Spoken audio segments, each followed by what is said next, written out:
Remember the 80s? Parachute pants, mullets, Duran Duran music, some of the best John Hughes movies ever. If you say Ferris Bueller, you lose a testicle. What a decade. But it was also the decade where there were culture war battles erupting all around us, including the free speech issue, which is obviously huge now, and it was pretty big back then too. Well, there's a new play coming to the greater LA area that talks about that subject directly, and it uses a real world event to kind of show us what was happening then and how it connects to today. The play is called Porn Rock, the obscenity trial of Jello Biafra.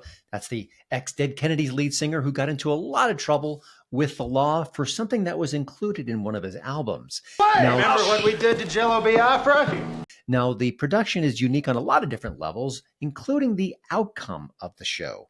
Well, that's decided by you, the dear participant, the people in the audience. We'll get into that in a minute. The creator of the show is Larry Meyers. He's a TV and theater writer who's been covering Hollywood for quite some time. This is the first time we've actually kind of faced each other. We often communicate via texts and emails, things like that. It's just kind of the weird thing about the digital age where you know people pretty well, but you never actually meet them face to face. This is as close as I've been able to get to Larry Meyers, a smart guy, a knowledgeable fellow about a lot of pop culture institutions, including the James Bond franchise. Like a martini, shaken, not stirred. And we'll dig into that as well, get his thoughts on where this particular saga is going. Is it stuck as it appears to be, or is there hope for the future? Will we finally see James Bond back on a big screen? I look forward to our time together, Miss Moneypenny. So I hope you enjoy my conversation with Larry Meyers about his new show, Porn Rock. And by the way, if you want more information about the show, go to porn-rock.com. All the details are there, but just know it will be debuting this weekend, February 15th, and the subsequent 6 weekends to follow.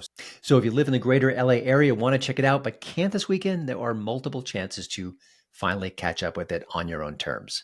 Again, hope you enjoy the conversation with Larry Meyers, the creator of Porn Rock, and someone who's got a lot to say about where we are in the culture and the culture wars then and now.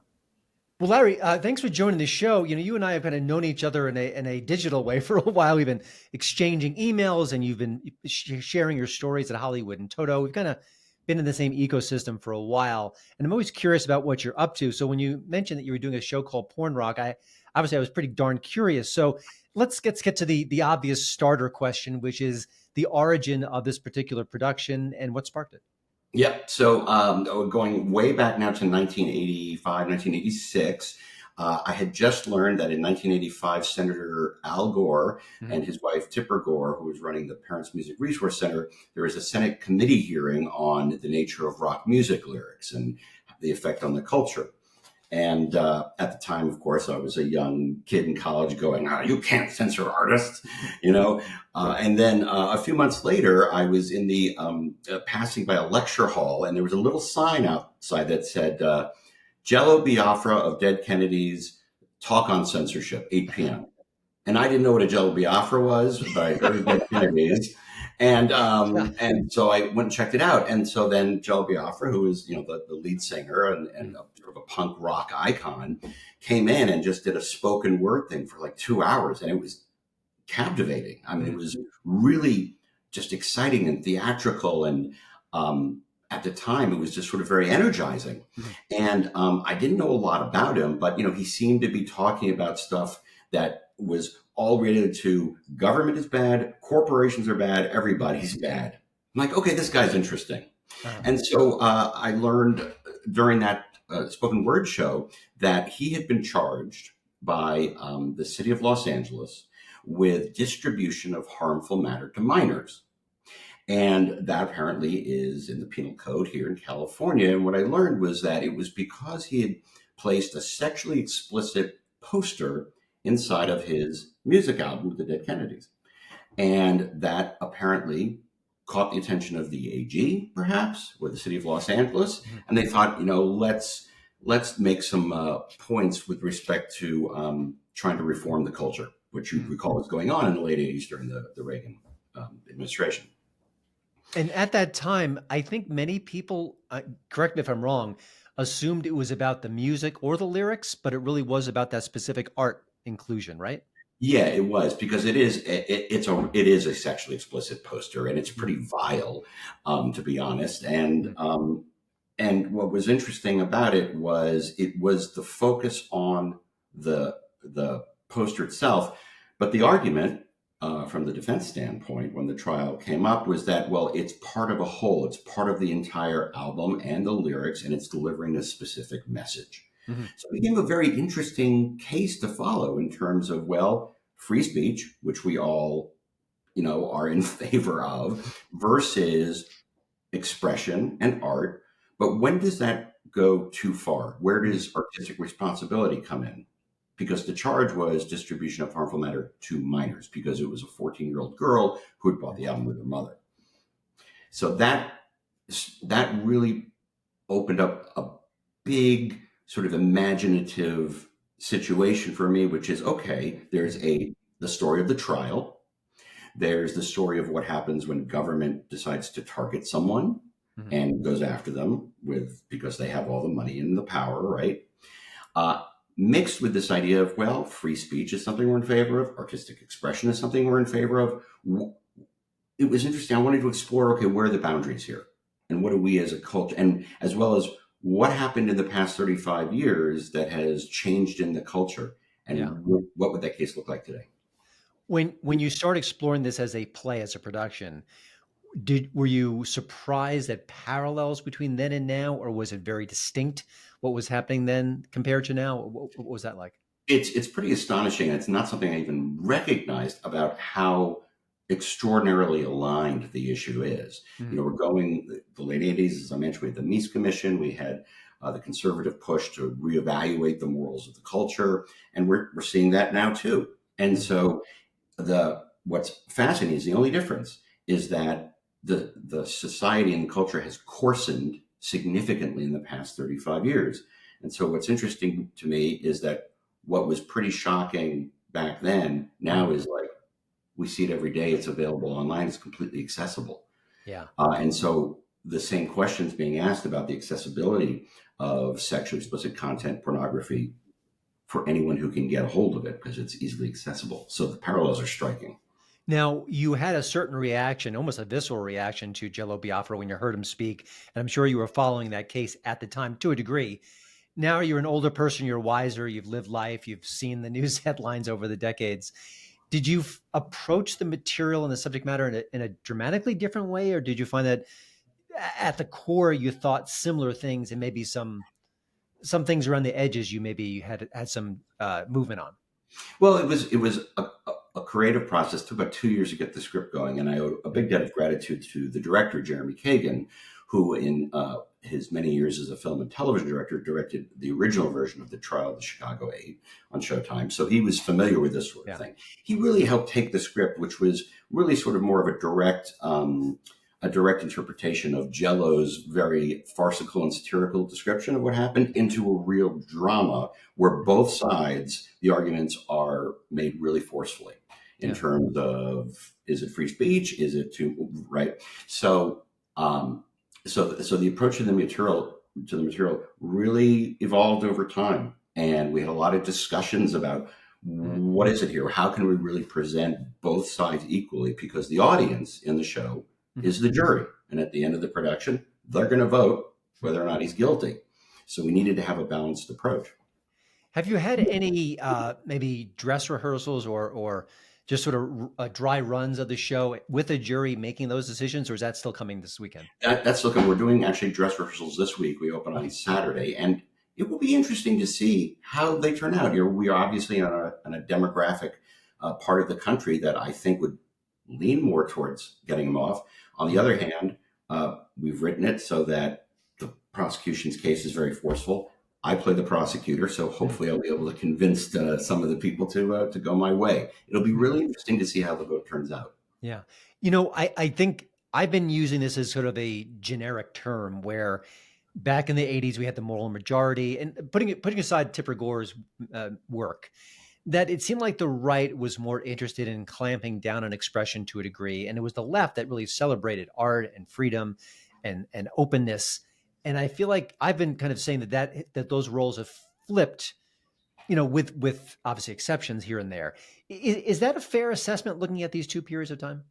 I think so. What I found really fascinating was that back in the 80s, it was Democrats were more centrist. Here in California, the Attorney General, John Van de Kamp, was very, he had a big crusade against pornography. He filed pandering charges against an adult filmmaker. In that case, went to the state Supreme Court.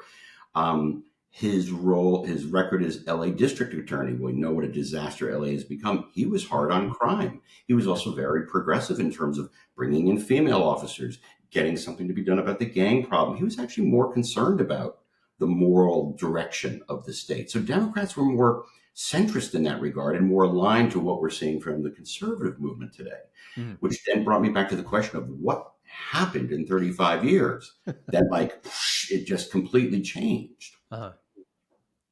Yeah, it is fascinating. Now, I know that you're going to have Jello Biafra's former wife on a panel this weekend. Is that correct? Yeah. Mm-hmm. Tell me a little bit about that. And also, has Jello himself, who's still alive, has he had any contact with this play at all? Or would you even like that to be the case? We've tried several times to get in touch with him. I guess it's just not of interest to him because he hasn't responded. It took me a while to actually find Teresa LeQuay. That's her real name. And she actually, it's interesting, we're taking some dramatic license. She and Biafra had split up prior to all of this drama. But, she had a lot to say about kind of what her life was like back then, what the scene was like, and where her life went. And so it was helpful in terms of imagining what their relationship might have been like and how the government case kind of fractures that relationship. And it's meant as a stand-in for the sort of the sub story or subplot of what happens when government decides to come after a specific individual and the fractures and problems it causes in relationships. When I look back at that era, you mentioned Tipper Gore. She was obviously part of that, the labeling of rock music, and that brought into, I think it was John Denver, Dee Snider, and Frank Zappa, the most unlikely trio in all of music history. Yeah. And at the time, I was against the labeling, and even now, it makes me feel funny. At the same time, I'm also a dad, and I also realize if it's just a sticker on an album with profane lyrics, is that such a big deal? What are your thoughts on that? Because I feel a little conflicted on that one. I feel like it was a fight worth fighting. At the same time, were we making a mountain out of a molehill if it was just a label? But is it just a label? Well, you and I are roughly the same age. I'm also a father now, too. At the time, I was sort of really opposed to this idea of, why put anything on, it's that censorship.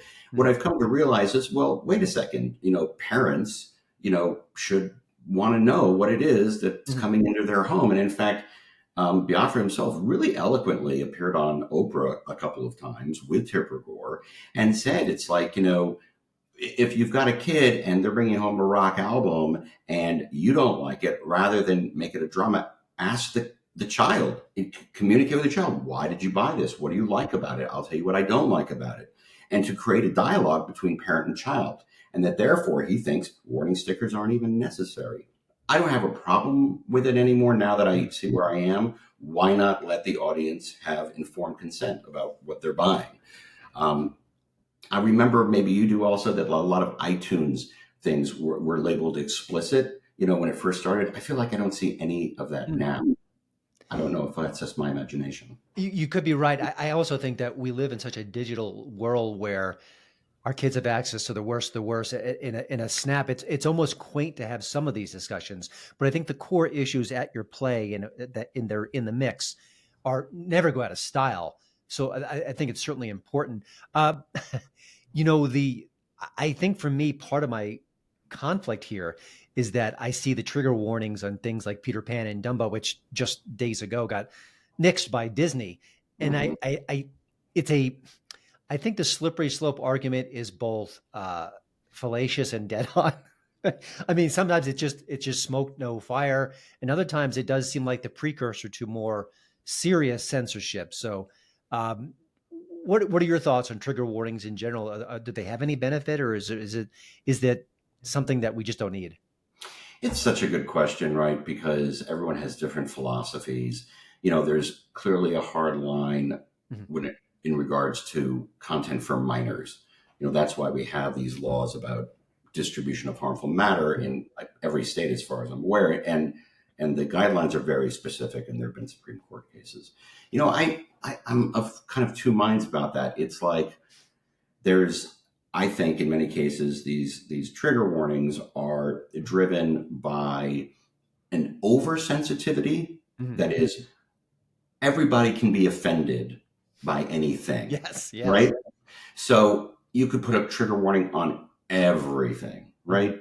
I think that it kind of goes back to personal responsibility. If you're going to go and watch a movie and it's Dumbo or whatever, read what it's about. And there are images out there already. Educate yourself first, and then we'll see. And if the trigger warning is relatively new, I think that's a tip off that maybe it's something that's maybe more politically driven or driven by an agenda that isn't necessarily about protecting kids.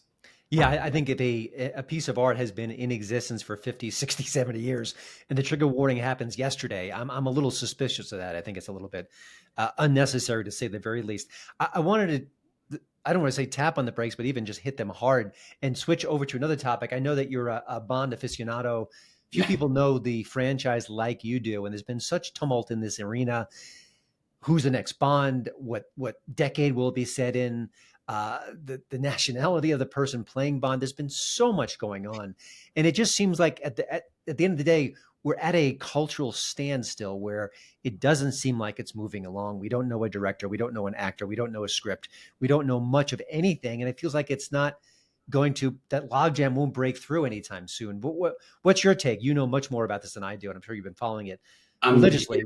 Where are we right now? And I don't have any special information more than anyone else, but I'm trying to read between the lines. There was an article, I guess, that came out. I don't remember the publication, where there was more sort of an expose, so to speak, of how Amazon / MGM was stonewalling Barbara Broccoli and the wonderful team that's behind all the Bond films. And it seems to me that there is a disconnect, at least at the studio level, of what the Bond franchise is, what it has been, and what value it carries into the future, which I think is gigantic and significant for the studio. Yeah. I don't think they understand what it is that they have there, is what I'm reading.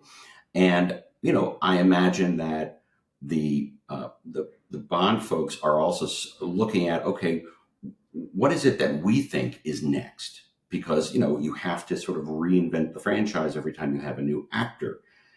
And you almost have to decide on who the actor is before you kind of decide what that's going to be, right? Yeah. I'm not sure where this spins out. I'm sure they'll get it down eventually. But I have faith in Barbara Broccoli and Michael Wilson and all the folks that have been involved with that franchise for, 50 plus years. And sort of to answer maybe a second part of your question is, what is it that audiences now are looking for from this figure, from this iconic figure? Because he's gone through various things. But I think they should stay true to the original, idea of who Bond was and what he stood for, and continue to make the films that have always made them successful, including, stunts you've never seen before and interesting plots. And of course, the question is, who is the villain now? Who is the villain for the 21st century? Yeah. Well, here's the politically loaded question. We've seen what we've been dubbing a vibe shift in recent weeks with the Trump election. Does that maybe signify that we could have an old school Bond who isn't as politically wary as we've seen in recent years? I mean, Daniel Craig's Bond, I think it was many levels was great, but he was settling down with one woman, which is not normal for a Bond. Do you think that could play into this at all, or you think these are separate things that will kind of?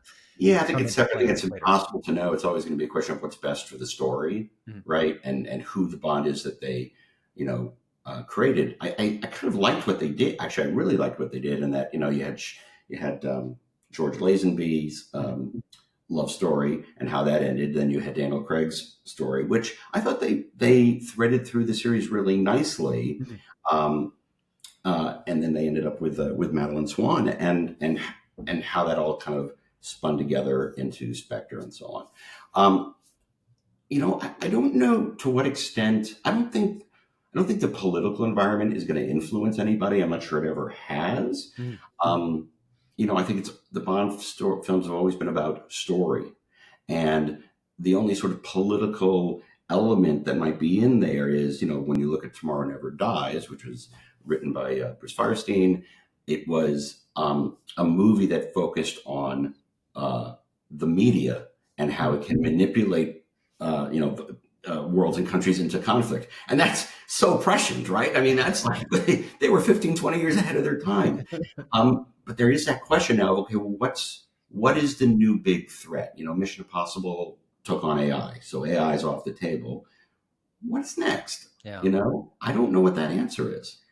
I don't either. And I think, by the way, the AI choice makes sense on paper, but I think cinematically it felt like it was something missing there. But that's a story for another day. Is there an actor out there right now that we know of that you think would be a great Bond? And that's kind of maybe a loaded question, but it is a loaded question. I almost feel like if I say a name, then he'll immediately not be considered. I don't know. A lot of names have kind of come through, and there are some wonderful actors. Like 10, 15 years ago, I would have loved to see like Tom Hardy, but I think he's aged out of, they're going to look for someone in their early to mid 30s.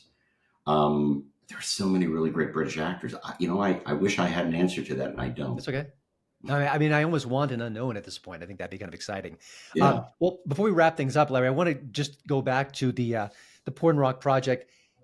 I know you're leaving this up to the audience, literally and figuratively, but I'm just on a bigger picture, kind of standing back. What do you want people to take away from your play when they see it? What's the? I mean, you always want the audience to pick and choose their themes and what they get from it. But just, are there any sort of overall lessons you'd like to share with them? Yeah, I hope people come to the play, and if they have preconceived notions, to take a look and really weigh everything that's being raised. I'm kind of, what I appreciate about Jello Biafra and always have is, as a punk rocker, he's the disruptor. He's the rebel, he's counterculture. I've always identified with that. I've always identified with shaking the snow globe so that people, including myself, can kind of wake up and go, okay, am I looking at everything? What am I missing? And reconsider maybe how they feel about these issues. And also to bring up and always put frontmost in people's mind, free speech. I'm a free speech absolutist. It's the most important part of our Constitution and our republic. And I really want people to really consider what that means. Free speech means you can say anything. The question is, be responsible. What are you saying and why? How are you saying it through art? And of course, the other element of, beware of government with too much power. Yeah, I think we've seen that over the last few years, which was rather chilling on some levels. But, the play is opening this weekend, February 15th. It is at the Eastward Performing Arts Center in Hollywood. It is Porn Rock, the Obscenity Trial of Jello Biafra. It will be playing in 6 consecutive weekends. So if you miss it this weekend, you can still get a chance to check it out. And again, the audience has the final say on who wins and who loses in the case. Last question is, you think if Jello stumbled into the theater and watched it on a whim, what do you think he'd take away from it? Well, I think he looks really comes off looking really good here in many ways, at least as a character and as a person and as a disruptor. With respect to the legal aspect, I'll leave that part up to the audience, but we'd love to have him, and I think I'm sure he would find a very receptive audience. Yeah. Excellent. Well, thanks again for joining the show. The My show pleasure. is Porn Rock. You can check it out in Los Angeles area. Larry, thanks so much. It's great to talk to you, and look forward for more projects from you. And hopefully this will start here and maybe go to other parts of the country as well. Yeah, I hope so. Thanks for having me, Christian. Appreciate it. My pleasure. So glad to catch up with Larry and talk about his new production. I think he's got a lot of other things on the hopper as well. Maybe we'll have him back on the show. Been recording a lot of interviews of late, trying to get them out as quickly as possible. More are on the way, but just want to make sure we had a bonus episode this week. Once again, I hope you'll check out HollywoodInToto.com. That is my main website. I update it 7 days a week, no rest for the weary. And of course, it covers Hollywood, entertainment, pop culture, free speech, comedy, and so much more from a right-of-center perspective. Never want to put away our liberal friends, but you are welcome as well to check it out and see what the other half of the country is thinking and talking about. Yeah, we're not so different as you might think. Thanks again for watching and or listening, depending where you're hearing this podcast. And of course, we'd love it if you tell a friend, share it on social media, give us a like and or subscribe. Go crazy and do both. We'll see you next time.